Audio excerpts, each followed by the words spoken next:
Hello guys, আসসালামু আলাইকুম। আশা করি সবাই অনেক বেশি ভালো আছেন। I am come back another now video.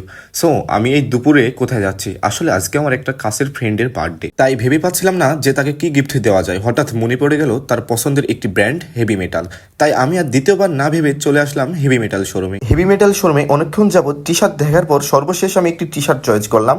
টি শার্টটি কেমন হয়েছে অবশ্যই কমেন্ট বক্সে জানাবেন। আমি আনএমপ্লয়েড হওয়ার কারণে বড় কিছু দিতে পারিনি। আসলে আমি মধ্যবিত্ত পরিবারের সন্তান হলেও আমি যে অবস্থানে থাকি না কেন, আমার আশেপাশের আত্মীয় স্বজন, ভাই বিরাদার, বন্ধু বান্ধব আমার সাথে প্রতারণা না করলে আমি তাদের জন্য জীবন দিতে প্রস্তুত। সো গাইজ, কথা না বাড়িয়ে বন্ধু রাহুলকে গিফটটা দেওয়া যাক এবং তার রিয়েকশনটা দেখা যাক।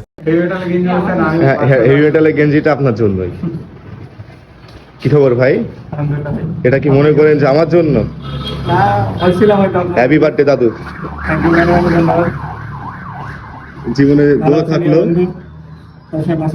জীবনে অনেক বড় হও, তোমার এবং তোমার বাবা মায়ের সব স্বপ্ন পূরণ করো, এবং সর্বশেষ একটি কথাই বলবো যে বিয়েটা তাড়াতাড়ি করে ফেলো। ইনশাআল্লাহ, এটা খুব দ্রুতই হবে। তুই কি বলছিস পাশে থেকে? কোনায় বসে চিবাই বসে এখন? না না না, ঠিক আছে ঠিক আছে, দোয়া রাখো। অনেক অনেক ধন্যবাদ তোমাকে।